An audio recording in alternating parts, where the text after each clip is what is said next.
इस पहले एपिसोड में प्रश्न यह है, कैथोलिक बाइबल में 73 किताबें हैं जबकि प्रोटेस्टेंट बाइबल में मात्र 66 किताबें हैं। क्यों?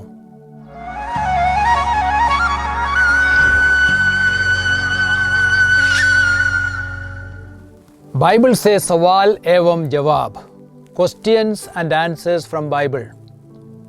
इस नए प्रोग्राम में मैं आप सबों का हार्दिक अभिनंदन स्वागत करता हूं।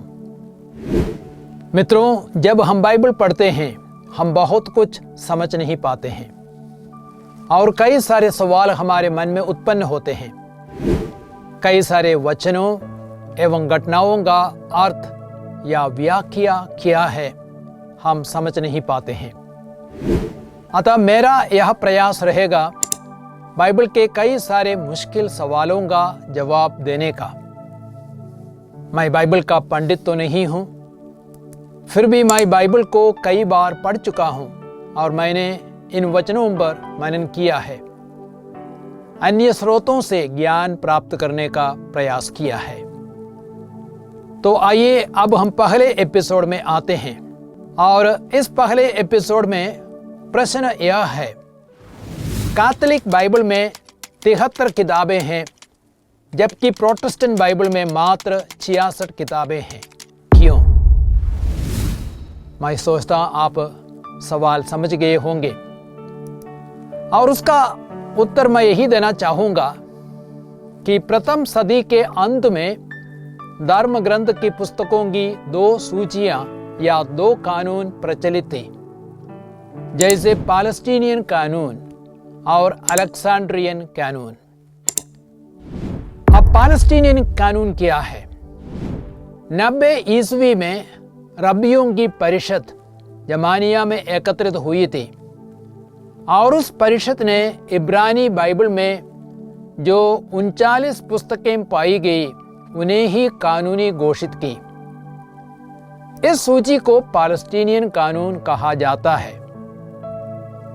इन पुस्तकों को प्रोटो कानूनी यानी प्रोटो कैनोनिकल पुस्तकें भी कही जाती है। अब हम देखते हैं अलेक्जेंड्रियन कानून क्या है। 3री सदी ईस्वी में अलेक्जेंड्रिया के कुछ यहूदी पंडितों ने इब्रानी धर्म ग्रंथ को यूनानी भाषा में अनुवाद करना प्रारंभ किया। इस यूनानी अनुवाद में, जिसे सेप्तुअजिंट कहा जाता है, 7 अतिरिक्त पुस्तकें पाई जाती है। इन 7 पुस्तकों को द्वितीय कानून की पुस्तकें यानी डिएट्रो कैनोनिकल बुक्स कही जाती है।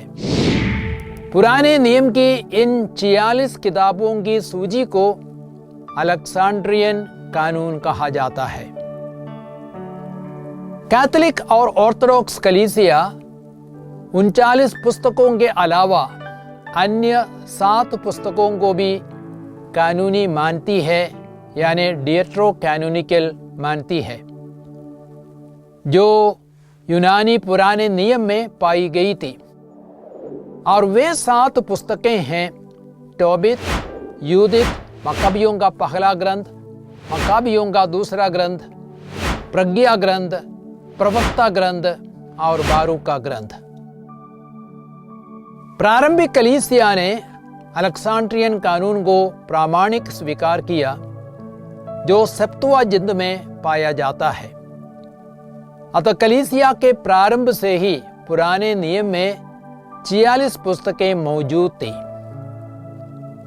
प्रेरितों ने कोई कानून निश्चित नहीं किया। कैथोलिक कानून सन 382 में संत पापा दमास्कस प्रथम की अगुवाई में रोम की परिषद अर्थात काउंसिल ऑफ रोम में निश्चित की गई थी। कैथोलिक कानून में 7 अतिरिक्त पुस्तकें भी मौजूद है। तत्पश्चात संत पापा दमास्कस प्रथम ने संत जेरोम को आदेश दिया कि वे बाइबल को लातीनी भाषा में अनुवाद करें। उस लातीनी अनुवाद को वल्गेट कहा गया है। बाद में भी कैथोलिक कलीसिया ने अन्य कई परिषदों यानी हिप्पो की परिषद जो 393 में हुई थी। कातरज की परिषद 397 में, कातरज की दूसरी परिषद 419 में, फ्लोरेंस की परिषद 1431 से लेकर 1449 तक। इन परिषदों द्वारा भी रोम की परिषद के निर्णय की पुष्टि की गई। 16वीं सदी में प्रोटेस्टेंट आंदोलन के दौरान मार्टिन लूथर ने 7 किताबों को अप्रामाणिक अर्थात अपोक्रिफा घोषित किया एवं उन्हें बाइबल से अलग किया। प्रोटेस्टेंट कलीसिया सिर्फ 39 पुराने नियम की पुस्तकों को कानूनी यानी प्रामाणिक मानती है, जो इब्रानी पुराने नियम में पाई गई थी। उन किताबों को इसलिए भी निकाल दिया क्योंकि उनमें कुछ ऐसी शिक्षाएं पाई जाती है जिन्हें लूथर नहीं मानते थे। मार्टिन लूथर को ऐसा करने का कोई भी अधिकार प्राप्त नहीं था। प्रेरित संत योहन ने लिखा है, यदि कोई भविष्यवाणी की इस पुस्तक की बातों से कुछ निकालेगा तो ईश्वर उस पुस्तक में वर्णित जीवन वृक्ष और पवित्र नगर से उसका भाग निकाल देगा। प्रकाशना ग्रंथ अध्याय 22 वाक्य संख्या 19 में इस वचन को हम पढ़ते हैं।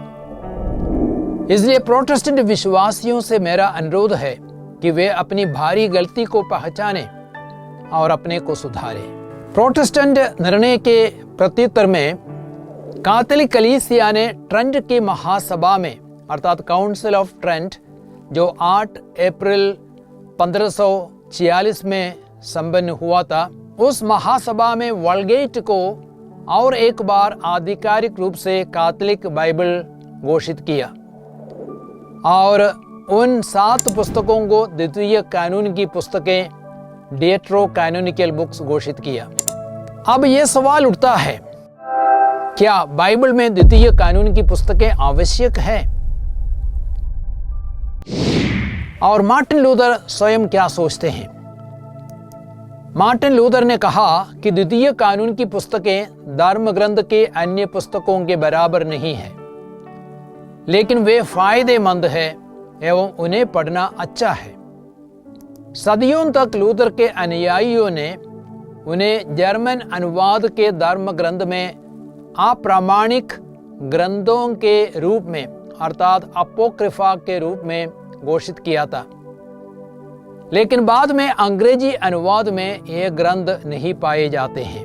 और एक महत्वपूर्ण बात यह है, इन ग्रंथों के बिना मुक्ति का इतिहास अर्थात हिस्ट्री ऑफ साल्वेशन अधूरा है।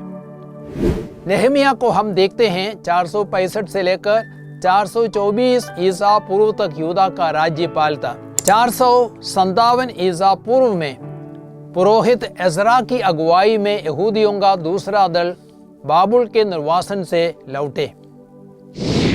एजरा और नेहमिया के बाद इब्रानी बाइबल में सम्मिलित ग्रंथों में यहूदियों का तत्कालीन इतिहास नहीं मिलता। अन्य स्रोतों से हमें इस संबंध में थोड़ी बहुत जानकारी मिलती है, लेकिन द्वितीय कानून की पुस्तकें जो तीसरी एवं पहली शताब्दी के बीच लिखी गई थी, हमें मुक्ति का इतिहास प्रदान करती है। इन पुस्तकों में विशेषकर मकाबियों के 2 ग्रंथों में ईसा मसीह के आगमन तक यहूदियों का इतिहास मिलता है। इसलिए वे पुस्तकें बाइबल में शामिल ना की जाती तो मुक्ति का इतिहास अधूरा रह जाता। और एक तीसरी महत्वपूर्ण बात है, कलीसिया की कुछ महत्वपूर्ण शिक्षाओं का आधार हमें इन ग्रंथों से मिलता है। मकाबियों के दूसरे ग्रंथ में चमत्कार पूर्ण घटनाओं की भरमार है।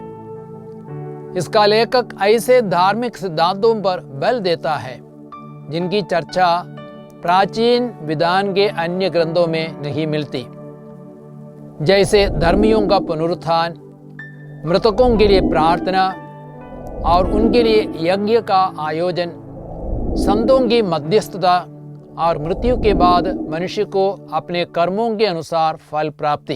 कैथोलिक कलीसिया सिखाती है कि मृतकों के लिए प्रार्थना और उनके लिए बलिदान चढ़ाना संतों की मध्यस्थता, ये सब बाइबल के वचनों पर आधारित है। जब कैथोलिक कलीसिया की कई परिषदों ने संत पापा की अगुवाई में कई बार आधिकारिक रूप से यह घोषित किया है कि 7 पुस्तकें धर्म ग्रंथ का अवियोज्य हिस्सा है, तो उनमें पाई गई शिक्षा भी ईश्वर द्वारा निर्धारित शिक्षा है। इसलिए सब क्रिस्तियों को इन ग्रंथों को और इनमें दी गई शिक्षा को स्वीकार करना है। अंत में निष्कर्ष में मैं ये कहना चाहूँगा, हमने देखा क्यों कैथोलिक बाइबल में 73 किताबें हैं और प्रोटेस्टेंट बाइबल में 66 किताबें हैं। कैथोलिक कलीसिया ने कुछ जोड़ा नहीं, बल्कि लूथर ने 7 पुस्तकों को निकाला। उसे कोई अधिकार नहीं था ऐसा करने को। अपने करोड़ों अनुयायियों को संपूर्ण बाइबल एवं उसकी शिक्षाओं से उसने वंचित किया। प्रभु उन्हें माफ करे। 7 पुस्तकें अनिवार्य है क्योंकि वे मुक्ति के इतिहास को पूरा करती है और महत्वपूर्ण शिक्षा यानी डॉक्ट्रिन्स प्रदान करती है।